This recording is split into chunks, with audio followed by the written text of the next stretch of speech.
So the intent, guys, of being here in Wondrous Conversations, manifesting your wondrous abundance, is to actually giving you the tools, the wisdom to really ride and surf these times of crisis. Yes, we're in the middle of crisis because something much better is coming up, you know. So lots is on the plate for all of us on Earth. And we are hoping that with these events, we can actually help you um, really create your toolkit of, wisdom, tools, inspiration, and to help you keep your vibrations high, as high as possible. I know it's challenging, but this is about keeping up our positivity and our faith and our strength. These are times, I would say, of great courage and strength to move around planet Earth. So having all of these things in mind, I would like to just dive in and to, in case you are maybe don't know John, let me just share with you that John was born in Verdun, Quebec, Canada. He is a Vedic astrologer by trade, a world traveler who studied in India, bringing together the modalities of reconnection, palmistry, and DNA activation. A published author of The Meaning of Five, Mali's Missing, Avebury Magic, World Full of Lies, The System's Approach to Vedic Astrology, and In the Palm of Your Hand, An Introduction to Palmistry. Hello, John. Thank you so much for joining us today. So great to see you here with us again. How are you doing? I'm doing okay, all things considered. What we say, there's a bit of a mix-up time, but hi to everybody. Thank you for joining. And so basically, we're good. We're in the middle of a Mercury retrograde. I don't know if everyone knows what that is. By now, there's a lot of people that do. And that's always a time of mix-up and busyness. And it's almost that you can't catch up with your day, or Mercury has many components of wackiness. So basically, I'm good and ready to give a lot of information today. So why it's a good day to start. Indeed. So let's plunge into it now that we're here. So much is being said about how things are becoming more and more chaotic, and because we're focusing on the aspect of abundance, prosperity, people are needing this component in their lives a lot these days, as always, of course. But how, from your perspective, the perspective of Vedic astrology, what can you tell us about the position of the planets? How are they influenced, and what planets are influential in these components of abundance, prosperity, creating and attracting monies for our daily needs and desires? How are things going upstairs, cosmically speaking, at this time? Well, it's about change and transformation on the highest level. And that began since 2020. The alignment of planets, Saturn and Pluto, will bring about change at all costs, really. And that transit happens, the conjunction happens every 40 odd years, 42 years. And so it can bring about, Saturn is a planet known for great restrictions and rules and regulations, and where Pluto doesn't stand for that. Pluto is kind of has the opposite energy. Pluto will expose things that hidden agendas and so forth. And so what we have is two energies competing with each other. It's like a hot, cold air front joining together. So it becomes a great thunderstorm. And so that energy has been on us since 2020. It was the same transit that occurred in 1914 with World War I.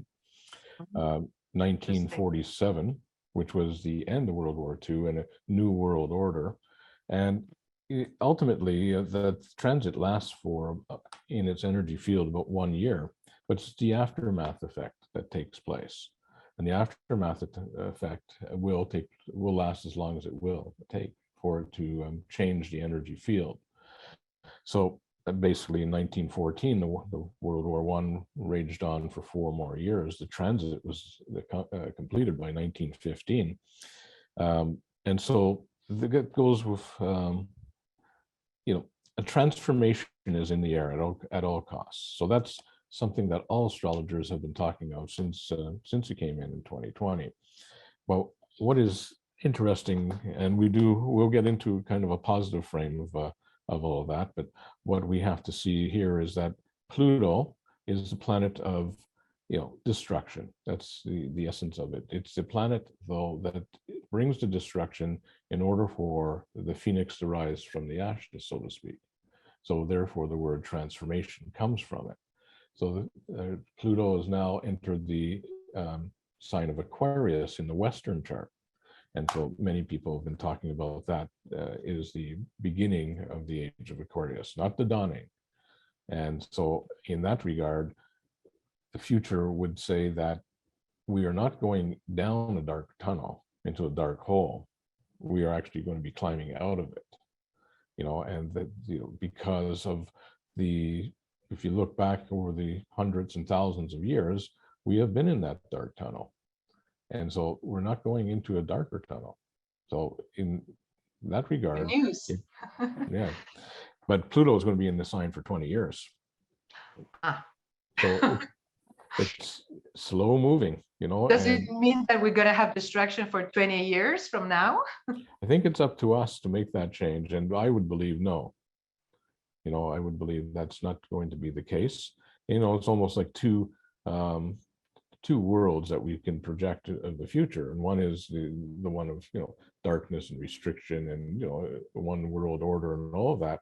And the other world is one of that brings a lot of light to us, where, the medicine becomes more holistic. Schooling is also going to be taught in its proper fashion. And perhaps what we're seeing at this time is the inverted world, if we call it. Everything seems to be the opposite, and in order for a great awakening to happen, awakening will come from seeing all these, say, when the world is starting to promote the good is bad and bad is good, that it's going to cause some form of uproar for change. And so basically the Pluto energy is in Aquarius. It's going to reside there for a long time, but it also, the last time Pluto was in Aquarius was during the French Revolution. And if you see what's going on in France right now in Paris, looks like a second revolution, would you say? So many people in the streets. Certainly does. And then on the other side of the coin, you have again Pluto is in a conjunction in the USA chart, because we make charts of countries. Of course, the United States was born in July 4th, 1776, and there's different points of view about what time, but nevertheless, the birth chart is of that day, and Pluto was at point A, say at 12 o'clock on a clock, and it's taken 247 years for Pluto to go back to point A or 12 o'clock. So it's a Pluto conjunction. We don't get it in our lifetime because we don't live as long as that yet. So what is happening is that it's going to kind of reconstruct the energy field of 1776, which was again another revolution to bring the independence. And so by and large is that, it's going to be great civil unrest in order to get a more positive energy in how the United States was created. It was created for the freedom of people. And there's all that energy going on. It's, I would say, in the background, really, because it's the underlying current. And then, what we have is, always the energy field comes, like we talked of Mercury retrograde. Mercury is a planet of communication. Mercury is signifies our nervous system. It's our intelligence, analytical mind. When you wake up in the morning and you have many, many thoughts going on, hundreds of thoughts, planning your day, thinking about yesterday, this is associated with Mercury. We call it Mercury mind. When you wake up in the morning and you have the emotions and you feel them deeply in your solar plexus, that's the moon, it's the emotional mind. So when Mercury goes off its circular orbit, as it does, it goes into a wobble, egg-shaped orbit. That's every 3 months, it goes into a retrograde, and chaos happens. It's incredible. Just my daily experience, I could, people would could be roaring with laughter, the upside down world. It's like trickery. So, but Mhm. then we say, how do the planets affect us? And why do they affect us in such a negative way, if you will, or sabotage? But, you could be residing in the countryside and during a Mercury retrograde, and you're walking in the woods, and you're really not getting affected in the same way as you would be in the city with traffic and constant red lights and construction areas and all that, high-pitched noises. So it's just a matter of how the planets, the transits of planets, how we have a different perception of them, because there's no bad without good. And so people say, why do the planets act so difficult? Why do we have negative transits? But if we are moving forward, that's evolving, without contemplating what we should do next, or delaying if we're quitting the job and all that, if we move forward and we get to point B, the transit can hit us at point A and we're already at point B. So they don't have the same profound effect on us. But humanity being what it is, we're afraid of change. We're the unknown. So we deliberate, and then a transit comes and shakes us up.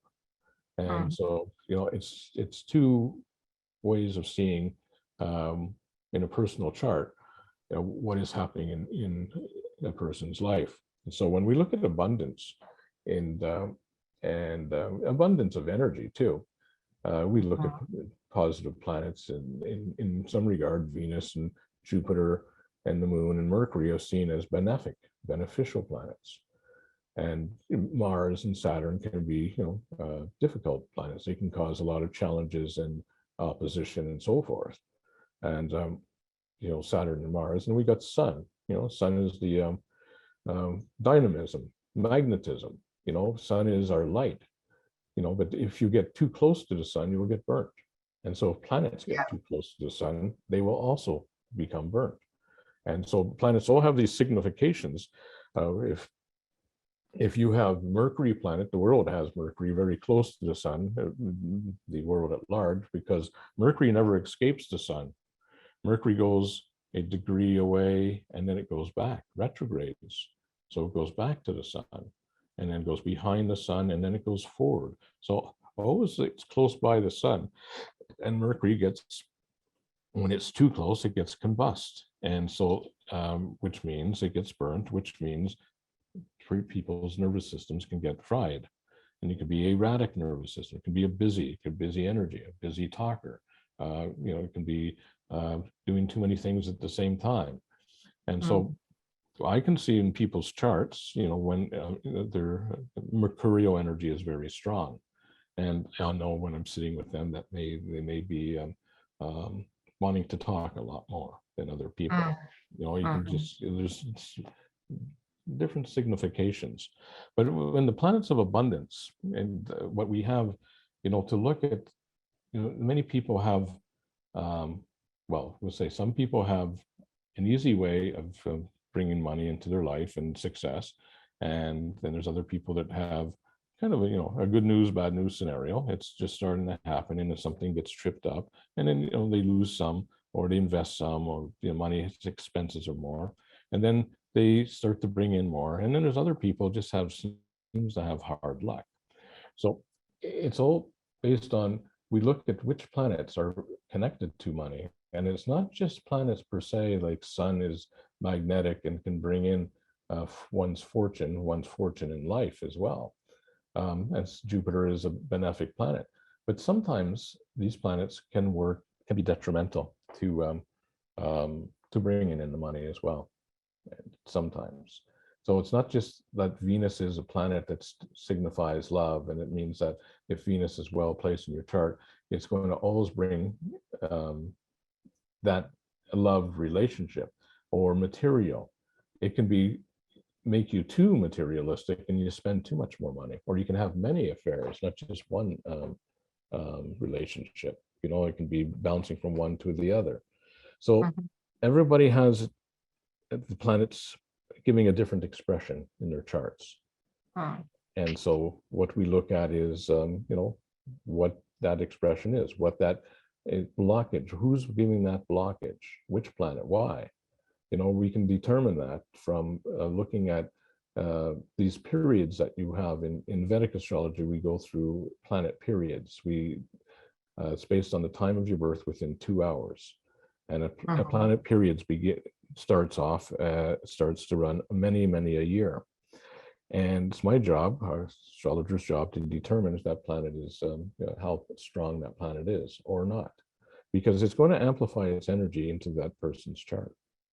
And the same thing is, often I see people that are having a very hard time, but I see the planetary period they're in is a difficult one. The planet's a difficult one, but they're coming out of it in about 6 months' time, or within that year.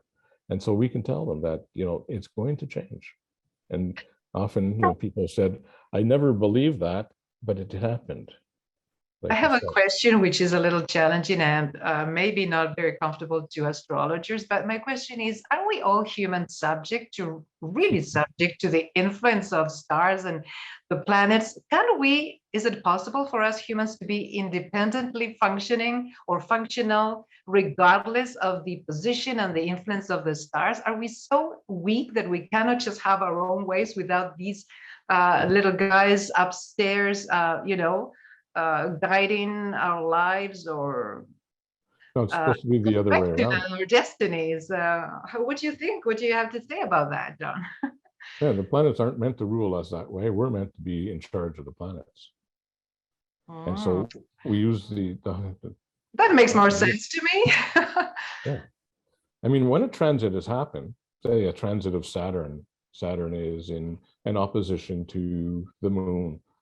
But by the time that energy has hit us, time has passed on. That moment in space is not that moment down here on Earth. So why are we getting hit by that energy? So again, it's if we move forward to that point B, we don't have to have these, what do you want to call it, negative influences of planets. What about the positive influences? Right. The same thing applies. But but basically what we've been mired with is feeling you're right about being controlled by the planetary energies. What Mercury retrograde shows is that it's the chaos of the city life with all the electrical grid and the lights and just the busyness of the city, which doesn't work. It's over. It doesn't work. The city, it's collapsing. It's collapsing, but we are involved in the city life, or people that have to, if they don't live in the city, they do go into the city and for shopping. So yeah, the answer is that no, we don't have to be under the control of planetary energy. Does it take somebody with an expanded consciousness, with someone who is very aware, very awake, to be able to actually be, more independent energetically? What does it take? Well, look at me as an astrologer for 25 years. I still get hammered by the transits and have temper tantrums, or get involved in, and then I realize that the planets are really powerful. That's true, right? We cannot deny it. In our consciousness is very powerful, and our ego. And so if we, why is it that we, at this time we swim upstream when when the rapids are against us? We're trying to swim upstream instead of just getting onto the bank and walking around it, and then getting back into the water. So we just to let go. So we get forgetful. I get forgetful. Well, I can see, for the day anyways. Later on in that day, I remind myself I have that opportunity because of, of the studies I have, and yet I like people that kind of just float around without even having to understand, so they can deal with it in a different way. And float around, I mean that, it's like water on a duck. Some difficulties happen, they just shrug it off, or they feel that, that they're just not, they won't personalize it so much. When I came back once from India, I was in a very high state, feeling very blissful, if you will, and nothing was feeling to affect me. That day, I got back to my house. I forgot I parked my car on the wrong side of the road, and I got a ticket. No parking from 10 to 12. And for some reason, I came out and saw the ticket, and for some reason, I decided, I better move the car. I guess I've been in India a little too long, so I parked it around the corner, just backed up, put it on the side street. On it wasn't the side street of the road, and but at that time, from 12 to 2, there was no parking, so I got another ticket. And that day, I had to go send the fax off, and I drove around 3, 4 o'clock later on, and it was a meter, and I didn't have any change. I went in and sent the fax, came back, I had man was writing me another ticket. So that's 3 tickets, and basically, I guess the old me would have had a fit at this time. And so I went up to the man, he's writing the ticket. I said, thank you. I said, that's the 3rd ticket I've got today. I said, I guess I needed to put it, some abundance into your pocket. Thank you very much.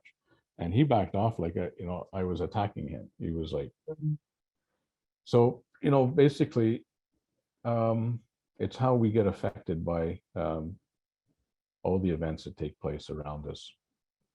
Yes, our understanding of events around us, right? So is there anything now, assuming that yes, planets are very powerful, and maybe few of us can really overcome their powerful effect in our lives, what tools do we have that we can use? What wisdom, what awareness can we have in order to support ourselves during these very critical times, right, that we're going through right now? Well, I will say, based on person's chart, we can look at say planets that can be tricksters, in our chart, or sabotage, and there is such things. And we work with planetary protection, and gemstones are one. Yeah, we're going to talk about gems in a minute. Yeah. And yantras for protection, but basically protection coming from a yantra. What we're looking to do, basically, I would say, to answer your question, is it's having your levels of perception. Seeing the cup half full rather than half empty is basically what I keep telling myself.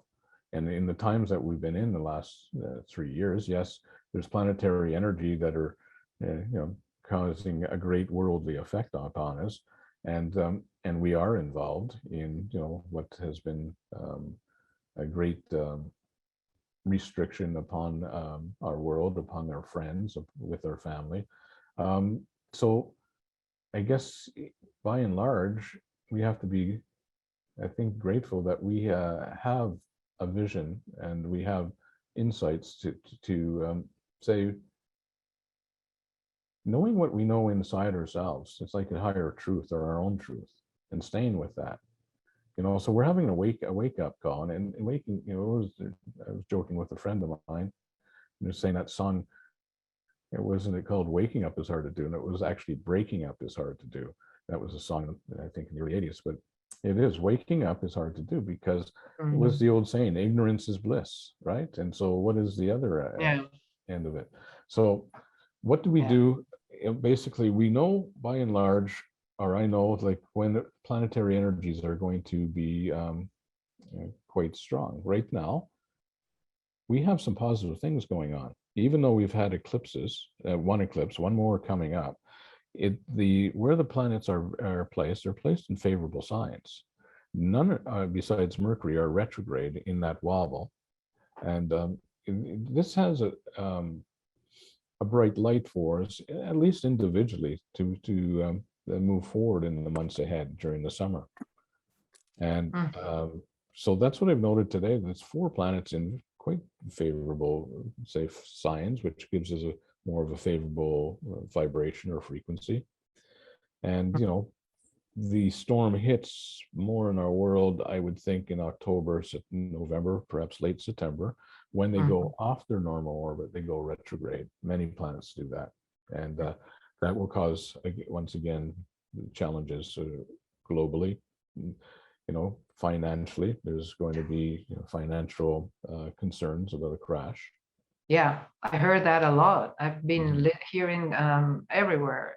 So can you tell us a little bit more about that? Is there any time, particularly this year, that we may be aware of that would help us be prepared in some way? Well, I mean, the thing is it seems like it's inevitable that there would be some financial crises because of the expenditure of all governments. And in astrology, there was myself and astrologers thought by the end of 2020 we'd be faced with that. And here we are. We've got through a couple of years, and there has been, obviously, I, I wouldn't call it a crash, but certainly a hit in the stock markets, in the stocks and cryptos. And basically, the safest element seems to be the precious metals, gold and silver. Mhm. And I've always been often advised lately to purchase more silver. The Mhm. dollars may be worthless for a while. I believe that whatever type of crash is going to come, it's not going to be a long-lasting one. Mhm. Mhm. And it's So and we're it's in somebody's wing, so to speak. We're not, it's not going to be just a fall into the precipice. There will be something, a net, some sort of net at some point, right? And that's yeah. my feeling as well. Hmm. And but so in order to, like, there's a lot of fear mongering going on in just about everywhere you look, except for mainstream media, really. um, uh, but basically, we have to be aware that there's no going back to say what was that state of normal, and we Hmm. need the change. We do need to change in many aspects. I mean, we need to change in government levels, and that's Saturn. Saturn is government, and Pluto is, again, opposing that. And governments are no longer, if they have been for ever, but they no longer are working on behalf of the people. The people Hmm. work on behalf Yeah. of, serve the governments. So in order to clean that up, it's not another party that's going to come in and change that. We'd like it to be the case, but I think we need to get a lot wiser and stronger and less fearful. And Yes, fear. The and component with is each very other. important. I think we need to support each other a lot more and have Yeah. conversation with each other because, many of us are on the same page and we're Hmm. all in the same school. We're just in different classrooms. Right. And Yeah, so, I like you know, that. you know, and so, Hmm. again, the planetary energy, if you want to look at such a thing for, crashes and all that, well, Uranus is in the sign of Taurus in the Western chart. And it, again, like Pluto, it's slow moving, and Uranus has been there since 2018. It will last in the sign of Taurus until 2025. And what does that mean precisely? Um, Taurus is connected to Venus, which is money. So the last time Uranus was in the sign of Taurus was in the 1930s. That was the Great Depression, The crash. the Yeah. crash and the crash.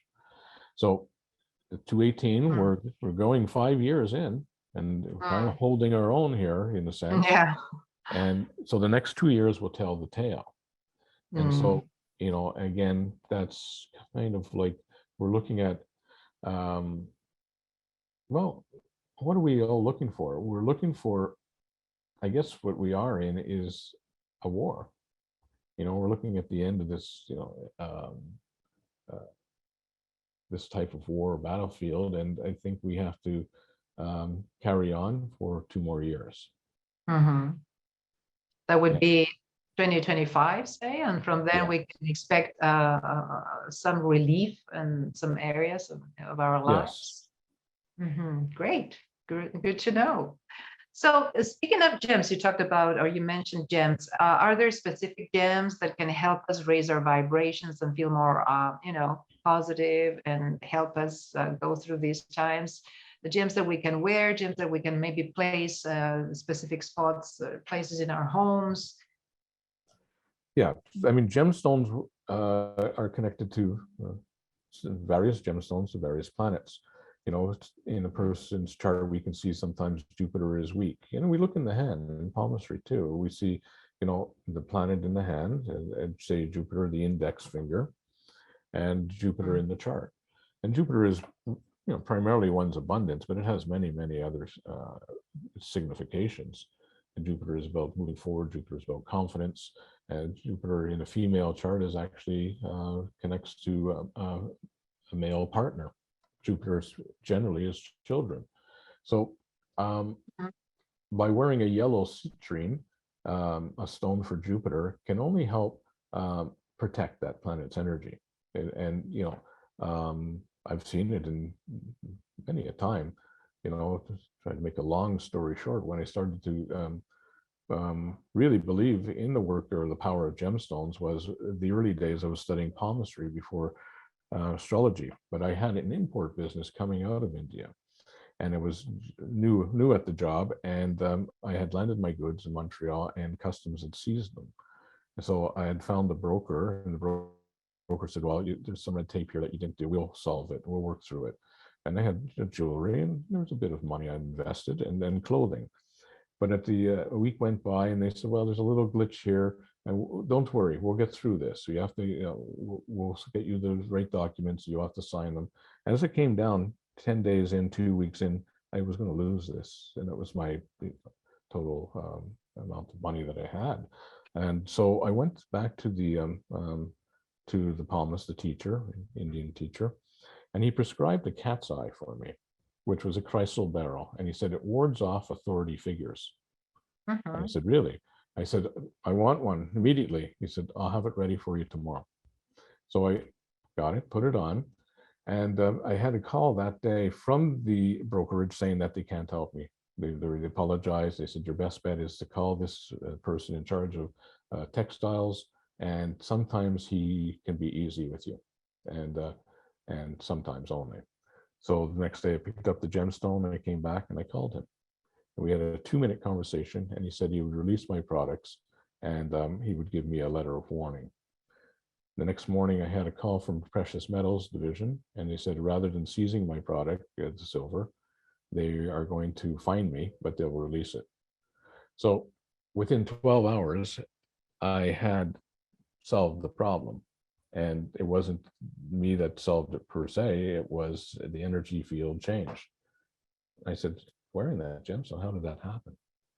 And so Awesome. I dived into the study of the gemology. And then later on, when I went to India to study astrology, my teacher was making yantra or kavach, which is this silver amulet here that we have. Yeah, can you tell us a bit more about that, how it works? Yantra is, the word yantra is, like mantra is protection. Mantra is words of protection that you chant. Puja is fire ceremony that is actually, that can be a blessing, but yantra is the protection of numbers, numerology. So each planet vibrates with a sequence of numbers, different from each other. And this sequence of numbers has always the same. And so it will, my jeweler will engrave these numbers on the silver amulet at a special time. And what numbers do we engrave? We look at a person's chart, and we select the positive planets in that chart. And everyone there's 12 different combinations. And so then we engrave those beneficial numbers and on this plate, and that is worn, and that is I call it our lightning rod. It helps ground energy that we pick up that is not ours. We put a lightning rod in the ground to protect our house from struck by lightning, copper. Right. And so, and with all the electricity, cell phone energy, EMFs, and so forth, we don't protect ourselves very much. And at this time, we need to have that protection. So, when we look into one of the tools that you would suggest or recommend would be to actually wear this protection, energetic and otherwise, with tools such as the yantra. And this is one of the things that we can do to raise our frequencies, because we all know at this point, people here in this community will know that the higher our frequencies of vibration, the more protected we are actually. And things seem to flow more positively in our lives. So I would say that would you agree that this is one of the key tools that we can actually recommend for ourselves and everybody else along the paths, right, of awareness, of growing, to protect ourselves energetically? I agree, exactly. And it can be subtle energy protection, and it could be something as you know, when I first wore the yantra, and it was back in 1998, I wrote my teacher. I said, "Well, I don't feel anything different." A month later, and he wrote back and he said, "Have you had car accident or car problems? No. Mm, Have you been sick? No. mm, Fighting with people? No." He said, right. What's working?" So I got it. I got the answer. And I've seen people, woman, couple people I know, psychic, very well-known psychic. They put this on and they just said, they can feel the energy. One said, "I feel like I'm levitating. It's so strong." So Mm, I always got some feedback, but myself personally, I wear it, and I believe in what we need to have is some form of protection. We smudge ourselves at times, clear the air, the yeah, energy in your house and so forth. So, right. and we just do forget to bring that protection off into ourselves. Yeah, and to raise the frequency, right? Protection and Yeah. the raising of the frequencies with these gems, which are amazing, and being always positive, right? And do, of course, taking the practical steps if needed in real life. So I heard about the 9 gem. What is the 9 gem that I think you mentioned at some point, John? What is that? The 9 gems, Um, this ring I'm wearing. there you go. Look at that. What is that? Can you tell us what that is? Can you describe? You see 9 spots, like 9 squares, Yeah, they're nine. and you have A gems there. stone for the 9 planets, and we include the north node of the Oh, moon and the south node. So we have the 7 planets, and oh, we don't use Uranus and Pluto and Neptune, because in Vedic yeah. astrology they use the 7. So it's the 9 counting the 2 points that cause the eclipses. So basically what we have here is I got a ruby, and a ruby is for the sun. I have a blue sapphire for Saturn, and yes, we can protect Saturn. Saturn's you know our strong-willed mind, our left brain, if you will. But without a good Saturn in our chart, we wouldn't be able to focus and finish the job. So Saturn is really, The left brain, right? Yeah, yeah. the logical We mind. got a pearl for the moon. Mm, mm, Then we got a yellow sapphire for Jupiter, mm. and a diamond for Venus. Yeah. And who I've left out? Mars. We have Mars can be working with a carnelian, or basically coral. That looks amazing. So So that would be another tool for protection, Joan? Is that how yeah, you, yeah, yeah. why I you use it? wear this What do all you, the time. right? And we make them in pendants as well. Oh, that's very beautiful. So I'm not sure if I could see it well, but you have 2 spots, 2 squares that don't have any gem. Is that what you said before? Because Pluto would not be a beneficial planet, or? No, because the study in Vedic astrology, Vedic astrologers commonly they don't use the outer planets. They don't Mm, work with Pluto, Uranus, or Neptune. mhm. I do, and there's other Vedic astrologers that will look at them, but I certainly use them. And I just spoke of the dynamism of Pluto that is happening worldwide. So Mm, um, I began my studies with Western astrology before I did go over to Vedic astrology. So I always retained, um, using those outer planets, and I see mm, the validity in that as well. mhm. Wonderful. I think you have some special offers for us today. Can you tell us about that, John? Yeah, so we have we have it as a $18 code, 18 code it's called it, and for um, the 1 hour session of 160, so that we will reduce that by $18, and or the 75-minute reading with palmistry at 175, the same thing would be discounted. by $18. Beautiful. And also any pendant, as in the kavat or the yantra, there will be a discount for everyone that's here. Amazing, amazing gemstones, amazing power that they can give us to protect us in these times of trouble and crisis, and to raise our frequencies, right? To attract more beneficial energies and circumstances in our lives. Awesome, awesome. Thank you, John. Thank you so much. I would like to now move on to the second segment of our time together, friends. And I would like to also ask you a question now from the point of view of a Soul Blueprint Codes Illuminator.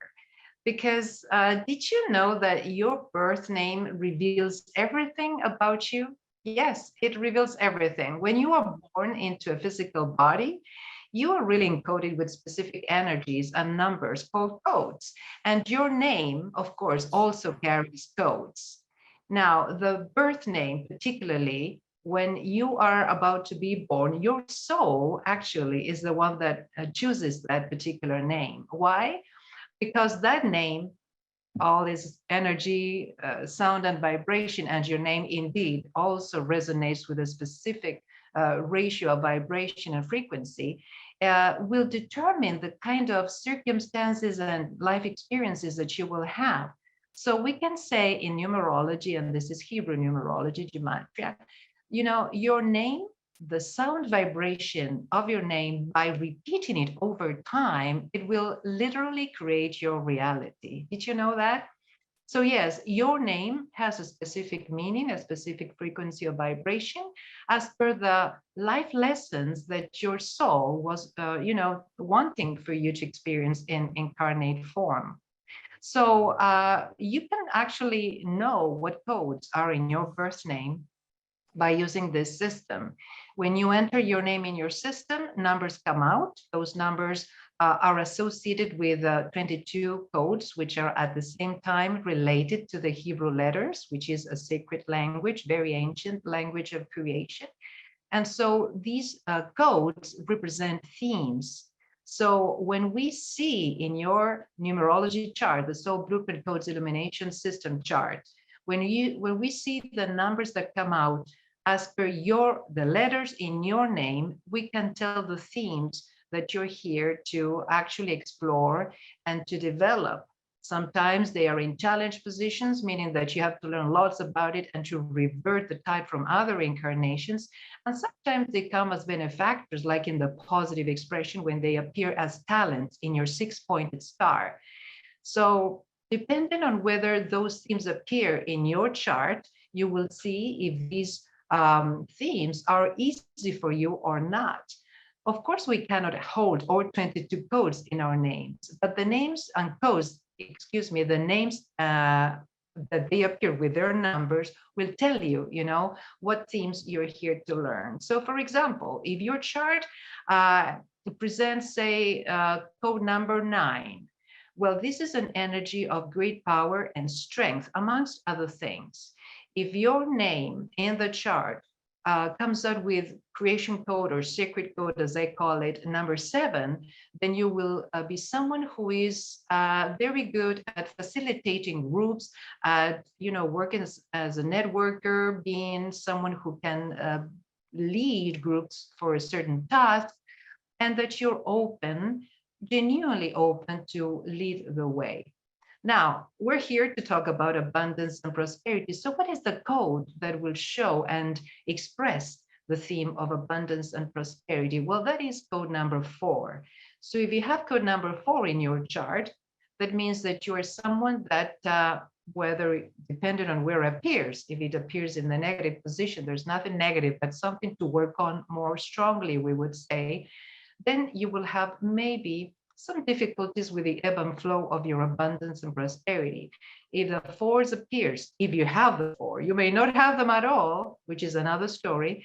But if they appear in the, say, challenge positions, then it means that you have to revert something that was pending again from another incarnation, things that maybe there was abuse of money or abundance of some sort. And it has to do with the radiance of these different forms of abundance in your life.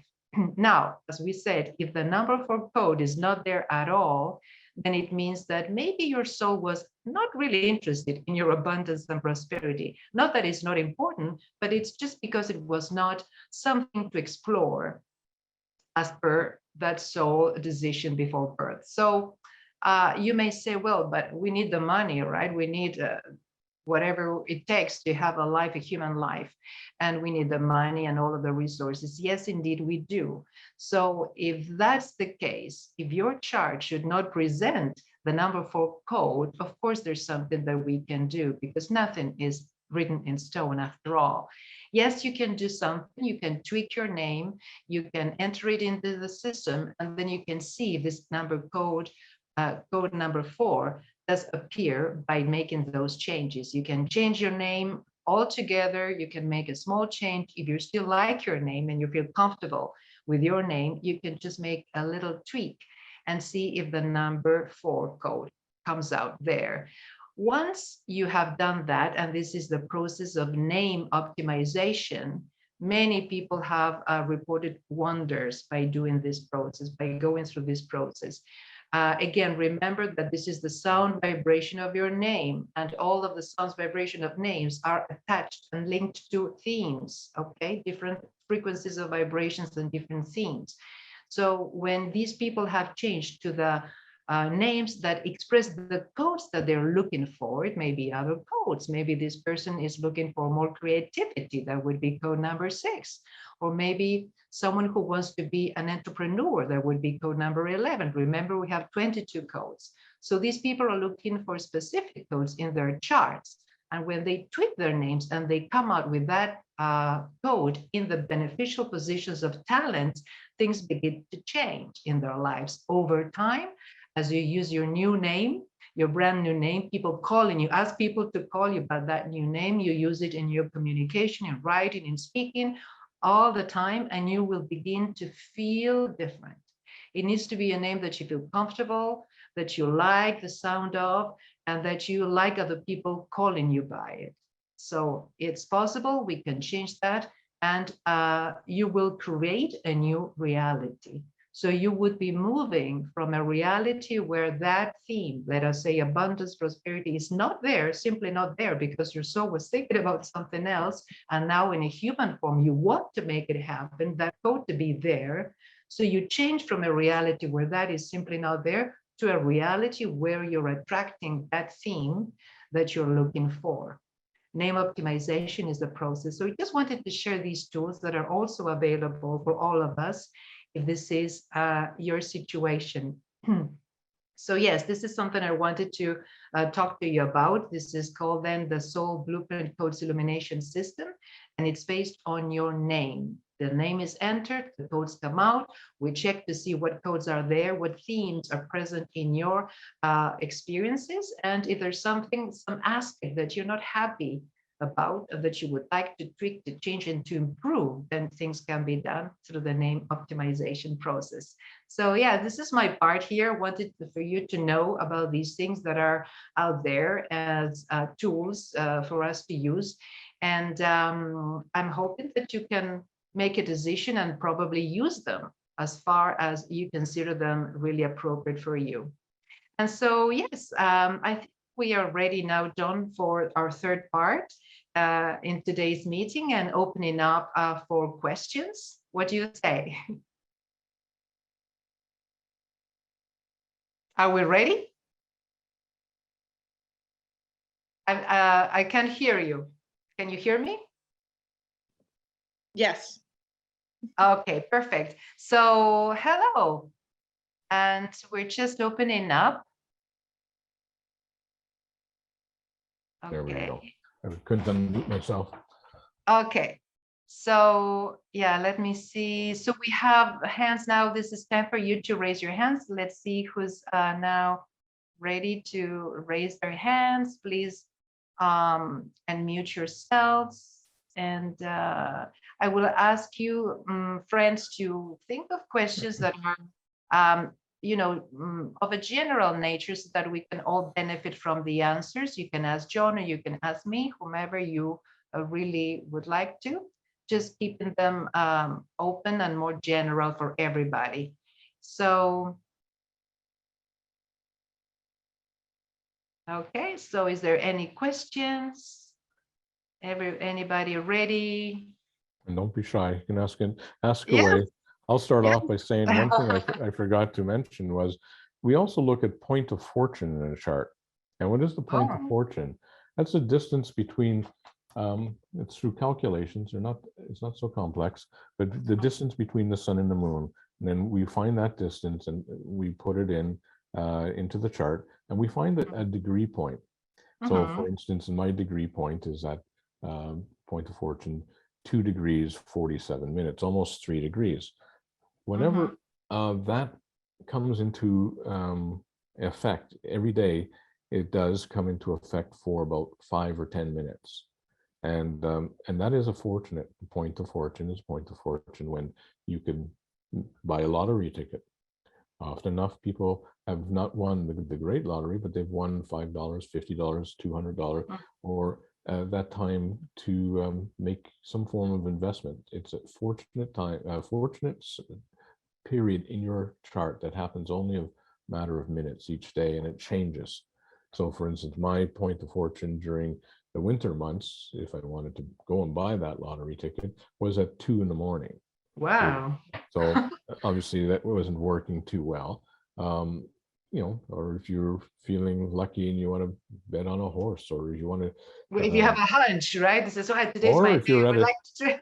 yeah, or if Yeah. you're in a Well, casino, you're that's very playing the casino. specific, actually. You can even tell the time when you can, see if you're lucky that day. So it's quite Yeah, specific. That's awesome.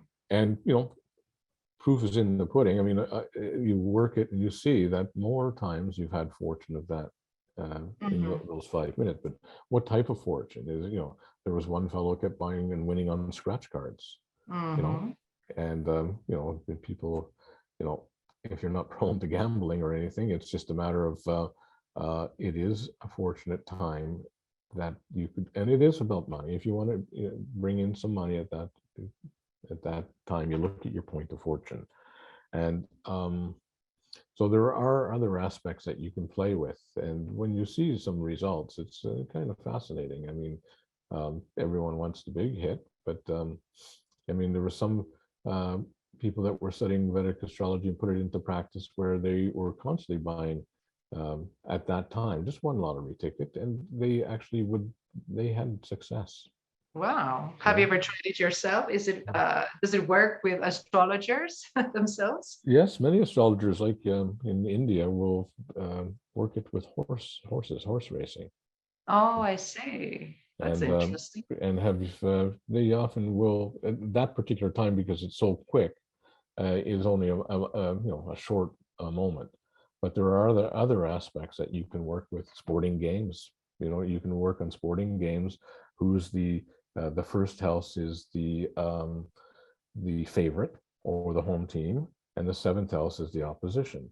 And you take a look at that chart at the time that this match begins, and you can see aspects that you would say, if you're good at it, 70% you can have a successful prediction. That's very interesting, John. Yeah. I see the chat. We have one question from Casey, and the question reads, how can we find our point of fortune? Many thanks. Yes, well, that would be knowing your chart, and from that point on, we would, well, to get into details, you take the distance in degrees of the sun and the moon. And to make it simple, in this case, if the sun is in the sign of Taurus at 10 degrees, and your moon is at 15 degrees in the sign of Taurus, there's a difference of 5 degrees. And you add that 5 to the degree point of your rising sign, of your ascendant sign. And then you'll find that that's going to be your point of fortune. Now, that may sound, what the hell is he talking about? But basically, it's you add, the difference between the sun and the moon. If the moon is behind the sun by 5 degrees, then you subtract. And so for anybody's chart, I can certainly find that out in a matter of a few minutes. That's and then awesome. you find out when that sign is going to be enhanced, if you will, in the course of the 24-hour day. You know, and it will change by 4 minutes every day. Will reverse. So even if it's at 5 o'clock today, then tomorrow it will be at 4:55, and it's within the 5-minute window. You know, so you can play with that. That's awesome. There's someone asking, it says, you mentioned astrological charts for countries. Are you able to do that for all countries, and what is needed to complete one? Yes, you can do that for all countries. And you got to fish around the time of birth. You know, it would when India got formed, Gandhi insisted to the annoyance of the British that the signing of the papers would not be till 12 midnight or something at that time, because that was the most auspicious time to sign it. He also knew that it was not the best, but based on the fact that you sign now or you don't get the independence, was he had to sign. And where the difficulty in India was the sixth house, and the sixth house was corruption of governments, and corruption of governments, which has taken place in India since that time. So what happens if we don't have the time where the declaration? Well, that's true. Like, so in India, you knew the time, but that's way you have to look at, you know, basically, in the U.S., the time has been considered that, you know, usually it was, the chart was done, the signing was done in Philadelphia on July the 4th, and many astrologers have deemed that it happened between 4 and 5 o'clock p.m. And if you look at the results of, you know, of the Americas and wars and such things, you can kind of pinpoint that that probably is accurate. Although there's another viewpoint that the agreement, verbally agreement of the United States forming was of July 2nd. And July 2nd brings the moon in a very vulnerable place. So it makes emotional vulnerability more. I tend to like the July 2nd. But it's a different story, wouldn't it be? Like today's A could little make bit. it. Oh, Like the today's moon- would be the enough moon to will change change the whole sign- story. Yeah, well, the moon will change signs every 2 days, 2.5 days. Saturn will Right. be in the same sign constantly. You know, sun changes signs every month. So pretty much those planets, except for the moon, would be fixed in the same place. Except the time would alter. The rising sign. The rising sign is this, the sun sign we all obviously have, and changes every 30 days. If you're born in September, mid-September, you're Virgo. But the rising sign in October, Libra, so forth, the rising sign changes every 2 hours. And that's what's rising on the horizon of the earth when you're born. And it's like a 24-hour cycle, 12 signs, 2 hours. So every 2 hours, it changes your rising sign. That's why twins can be born 10 minutes apart and actually have different rising signs. So, and so based on that, that's what would be the difference in all charts and countries. In the United States, we do have pretty much to date. Other countries, you can certainly do enough research to find out that, you know, very close to the days and the year that the country was formed. And so therefore, the answer is that you have charts on most of these countries. Yeah. Interesting. Interesting. Now, like for Canada, or Canada's chart, right? What can you say about Canada's chart? Now, we're both of us Canadian. I would say that it would be almost next to impossible that Trudeau finishes the term based on his chart and Canada's chart. Canada's chart gave the opening to me around 2026, like big opening, not just a little bit, a good opening. So that's something to take heart with. And how that's going to be, it just says it's going to be. Well, it's good. That's good to know. There's a second part to Casey's comment, and she says, she's asking now, is that Vedic only, she's the one who asked about the point of fortune, right? And now she goes on to say, is that Vedic only or Western astrology as well for point of fortune calculation. That's Western for sure, and we use it in Vedic. Okay, it's for Absolutely. both. Yeah. Can you remind us of the difference between the two systems? Yes. The Vedic astrology is, when I began to study Vedic astrology, I found out that they were studying the planets where they actually were in the sky at that moment. And Western tropical astrology was not. In fact, it was off course, you know. So both zodiacs matched thousands of years ago, and in the West they made a calendar. They mapped it out, and it was very precise, but off by 50 seconds a year. In the course of those 1,000 years, it's off by 23 days. So pretty much, my birthday is September the 4th, sign of Virgo in the West, but it's not. It's the sign of Leo in the East, because that's where the sun was still until the 15th of that month. Now, Western astrologers, they made delineations on that, and so it's still right on. You know, it's very accurate, but it's different. So the way I see it, the difference is that the Western chart is the outer you. It shows your personality, your characteristic, as the world sees you on the outside. The Vedic chart is what's your blueprint and what maybe the world doesn't see of you inside. So say someone's a life of a party, happy-go-lucky, everyone loves that person. And, you know, that's the Western, say, moon in Aries. But they go home at night, they live alone, and they suffer from melancholy. That's the moon in Pisces that the people don't see. So it's we're two sides. You know, we have two natures. So the difference of Western, that's one of the differences of why it's, you know, your science could actually change. That's interesting. So both are actually accurate, but in different ways. I mean, not that one is better than the other, but they would be looking into different things. You'll see, you'll have a conclusion often enough where, say, we or the Vedic astrologers will not look or regard at Pluto and the outer planets, and yet there's a Pluto transit that's occurring. But in the East, you'll see something else that is occurring that has the same effect. Right. You know, I've seen that often. Yeah, that's awesome. I mean, it's so interesting. Everything is so interesting and so current. I mean, we are experiencing these things as we speak. Any more questions? Would you like to take the advantage to ask questions? John is here, open for your queries, your concerns, your comments. Yes, Jack, sure.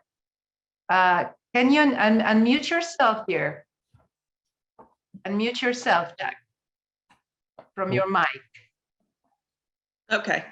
There Can you you go. hear me? Hi. Okay. Yes, I Okay, can hear you now. it's Diane. It's Diane. Diane. Okay, thank you, Diane. Yes, nice to. What's your question? Yeah. A quick question, John. I'll be calling you up soon to do another reading. Right. Hi, Diane. How are you? Good. This is in regard to the financial part. Is it possible this can be averted, that we wouldn't have a crash? Good Do you question. follow what I'm saying? Yeah, I believe it can be. I believe that since 2020, I know a number of medium psychics as well, and pretty much there was an agreement you know, that the crash was inevitable, going to happen in some time of 2020, and it hasn't. So what is being prevented? Are there other energies at work here that are preventing that from occurring? I believe there is. Okay. And what are the energies? Like, it's not magical energies. It's like maybe there's another team of players here, you know, in our world that are preventing that from being the great crash of what was before 100 years ago. Okay. Okay. Is it likely, besides that, the truth will prevail about with everything going on? I believe with the planetary energies, the answer is yes. Okay. You know, Pluto, what does it say about Pluto? It will expose hidden agendas. And and Saturn is the energy that is, say it's the system. It's the system that is going to enforce its rules and regulations, restrictions, and all that. And then that opposite energy of Pluto, so it's a war, it's a battle, saying that's not going to happen. So my belief is yes, I do, and I forget to believe. Well, I forget. I sometimes doubt that, because of the daily ongoings that we hear and see and all that. But ultimately, I believe this is about the change that is going to bring us into a much better place in this world. And it's there's got to be there's a lot of work there in order for this change to take place. Okay. All right. It's with people. It's with people. Yeah, exactly. It just, as you say, you doubt yourself, and then there's other days that you just keep trying to shed the white light, and hold that positive thought. But, I just don't want to see you're right. this. I don't want to see this world just basically crash and burn. And Yeah. it's doesn't look good, but I'm holding on to hope. No, I agree with you. It doesn't look good, and we get a blitz of this information, and it's a frequency of fear and negativity, and well, we see what we see. Yet when we're all together, I find in groups of people like-minded, people that feel depressed or they feel frustrated or feel just lack of hope. That's the key word. But when all of a sudden that changes, when we're in conversation with like-minded, just sharing and talking the same, having the same understanding, it changes the whole vibration within us, and that's what we need to do more of. And and we'll see that there's a lot of people that are feeling the same way. I agree. Yeah. Okay. Thanks, John. Thanks, Sandra. Thanks, Anna. Thank you. Okay. You're welcome. Thank you. Thank you. Anybody else would like to make a comment or maybe share some thoughts? Yeah, I would say that I agree totally here, Dan, in the sense that the higher the vibration, the frequency and optimism that we can keep together, coming together, doing things that will lift our energies and hopes and things, the better. And so we can actually nurture ourselves. I mean, just to be there and nurturing, knowing that we're here for a purpose. And I know that if we're here, it's because we are awakened, that we are here to be part of this transition into the new earth, into the new life that we so long to live once and for all. And yes, we can create our own reality, just like I said before. So in the midst of chaos, we still have the chance, if we really keep this vibration high enough, we can still create our own oasis in the midst of chaos, just like being in the center of the hurricane, in the eye of the hurricane, I would say. So we can stay there quiet, still in meditation, trying to, for the rest of the day, I would say, to keep it as up as possible, and then go on with the business of the day. But still, I think that that is one of the things, at least it works for me, to keep it up and connected inside as we go along our days. Because yes, looking into the news would be so depressing that it's probably necessary to know what's going on to a certain extent, and then switch off, and then turn our hearts on again, right? To keep going, basically, right? So yeah, this is what I see, or I feel like probably can be of help and assistance. Would you agree, John? I totally agree with you, and it's from my experience as well. Like I just said earlier, friends and people, and I find clients, the people that come for sessions with me, and really getting wide open, and wide open for knowing just the information that keeps coming, and knowing that they don't want what is really being forced down people's throats, the narrative and all that. And it's closer friends, old friends that I've known, and family members that seem to have more closure about anything, which is, it's disappointing. So because we feel, left alone. And that's why I said it's really important that we really keep joining together. Absolutely. Yeah. So I see Jessica raising her hand. Hi, Jessica. Thank you for unmuting yourself. Do you have a question? Yes, I do. I didn't ask this question initially, John, but you're talking so much about Pluto because it's kind of, I'm gonna try to ask it in a general way, but I wonder, um, do you think there's a way that the Pluto energy right now, I feel it immensely, and that's because of my personal chart. But is there a way that the Pluto energy sort of yokes together the two systems or the many systems? Say that again, just the last sentence. Is there a way? That the Pluto energy sort of yokes together the many different systems or vantage points that the Vedic, the Western, the different astrological systems, the different vantage points that they give us. Is there a way that you see that Pluto is kind of like the invisible joiner of those kinds of vantage points? Well, That there's a kind of yoga there? because there's a what type of yoga? Kind of a yoga there with the Pluto navigating all, like that's how I see the Pluto energy, but that's just because I think of my own experience and my own chart. So I was just curious if you had any thoughts about that. Well, like what do they call the Chiron is the wounded child, so to speak, innocent, but Pluto has a lot of karmic background to it. And, so it has its own mystery, if you will, because it's only been discovered, 80 years ago, right? And yet we can now bring it back to see what took place during Plutonian events. So when you have it in your own chart, it can be your own kind of sometimes sabotage and sometimes your dynamo, and like when I look at my chart, I see Mars and Pluto close together. So that's, one of my students was saying, well, you should have been a gangster because of, but what did I do when I was young? I played sports. So that, that energy turned into the fire, and it was in a positive vibration. And then the moon in my chart was in a gentler sign. So, it softened, the energy field from, say, being a gangster. And if you will. Like the way you channel your energy, right? Yeah.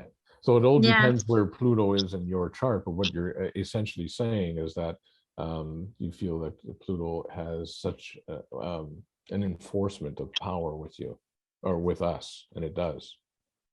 Yes, with us as a collective. For me personally, my journey has been to master the Pluto energies so that I won't give my whole kind of experience, but opposite all of my solar Aquarian energy is my midheaven 26-degree Pluto and moon in Libra. And I was born on my Pluto line. And so it was a very chaotic energy that I had to learn how to master in order to help overturn the sort of authority figure in what it is that I'm here to do. Yeah. So in the Vedic chart, we'd look at the Pluto. I would look at Pluto, but the Vedic astrologers also would then just concentrate on, say, the north node of the moon and the south node, which is Rahu and Ketu. And we'd have the same type of analogy that would come up. It'd be interesting to see where they're placed, the north node and the south node. I'll have to get a reading with you. Thank you for answering my question. Yeah, to get in touch when you feel ready. Yeah, thank you, Jessica. Yes. And I see something here. It's a direct message, so I'm not going to mention the person, but she's asking, should someone bother with a chart if they don't know their time of birth? That's a good question. Yeah, well, we work with palmistry, and then we work with Q&A, questions, answers in the chart of the day. And I'm pretty good at pinpointing, that ascendant sign from the answers. When you got married, if you have children, or older sisters, older brothers, younger siblings, and then that way we can usually find out that rising sign, that ascendant, which then keys me into the time periods that we work with. And these time periods which are called dasha in Vedic astrology, are most important. How we can really have more information or predictive information, what's coming for you in the days ahead, the year ahead. You know, if we see that you're having a period of Jupiter or even Sun, dynamic Sun, 7-year period coming in, and Sun sitting in your house of gains, money house, and it's strong in the sense of the sign it's in, we know that it's going to bring you that abundance. And so that will begin at that particular time. If we don't have your time of birth, then we know it's coming, but it might be a year later or a year before. So basically, I'm not too bad at getting down to that time for the date. Awesome. So it's possible. Question, It is making it possible. short, it would be That was a long answer. That was a long answer for saying, Make it a long yes. Okay, any more questions, friends? Don't be shy. We still have a few more minutes. If you would like to take this opportunity to ask questions at this point, this is your time, your opportunity to come in and just share your questions, your comments, your maybe some life experience that you would like to share with us. This is your opportunity. Okay. So anything else that you would like to, some thoughts, some word of hope for us all to come to a close today, John? Yeah, well, you know, what Diane was talking of, and I think all of us, you know, is the sharing and helping, supporting each other in any which way. You know, just what you've done here. And in the days or weeks ahead, Sandra, is bringing more people together. And, you know, we're not just talking about, you know, say, illusionary hope. You know, it has been a difficult, say, period of time. But if we look at it quite truthfully, this world over the years has had underlying, you know, this dark energy going on. So we have to look at it as kind of positive that it's all coming out in this severe, enhanced way it is. If it wasn't so, say, terrible out there in circumstances, it's laughable. But what we want to feel is that so the hope is the planetary energies are directing us into a change that's going to bring a positivity to us. And even though we feel that, say, the collective hasn't copped on to really what's going on and are feeding a system that's quite diabolical, it's going to change. Something is going to change. And it's not just like a snap of the fingers. So then we go into the planetary energies and talk about, well, the Uranus will leave the sign of Taurus by 2025. And, you know, in the Plutonian energy with the Saturn and the Pluto in the sign of Aquarius, which many have talked about as the beginning of Aquarius age. So it's bringing us a shed of light, and that's what we got to hold on to. And it's not just pretending, but although you can fake it till you make it, but I strongly feel it's connecting with people, because myself, when I talk with like-minded friends, it changes my vibration too. Yeah. Totally. Even when I'm Totally. doing sessions with people, the back and forth, it helps, you know, I'm doing my best to see what's going on in that person's life and chart, but it helps raise my vibration too. Yeah. Yeah, I noticed that too in my sessions, in my practice as well. It's like you remember yourself by talking about these things, why we're here, what we can do, and what's best for all of us to do, just to keep up, just to do things that will raise our vibrations, even a simple walk out in nature, or just listening to high vibrational music, or just, you know, all of these things, small little things that can help us. And rest whenever the body is asking to stop and do some, you know, resting, some nap or whatever, listening to the body, what it needs to feel better. So all of these things, simple things as these can help us, you know, just find your own method, your own technique that can help you. There's so many out there, right? It's like we've entered a split reality. You know, and it's two worlds, and yet the 3D world is collapsing. Mm. and we know it. And we're just not too sure of how to enter the other world or be in it, because the 3D people are clinging to this 3D world. But it's so the split reality, the divide seems to be widening, and yet I think there's always room for people to jump on board. Absolutely. Absolutely. And so in the meantime, we're coming to a close. Our time has run past. And it's been such an amazing time talking with you, John, as always. It's always so magical talking about what's going on and connecting with the stars, and these Vedic astrology is just amazing for me and for all of us, I'm sure.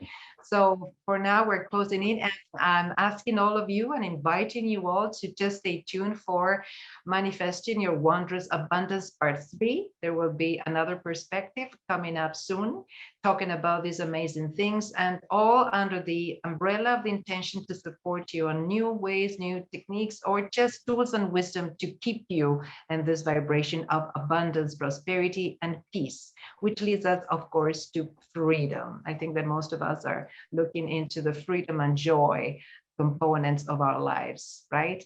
So thank you so much. Thank you for being here. Stay tuned. Take good care of yourselves. Thank you, John, so much for sharing your time with us today. Oh, it's my pleasure. Thank you for putting on such a great show, and thank everybody for coming on board. Thank you. Thank you so much. Hope See you to soon. hear from you all. Bye-bye for now. Bye-bye. Thank Bye, you. everybody. Bye.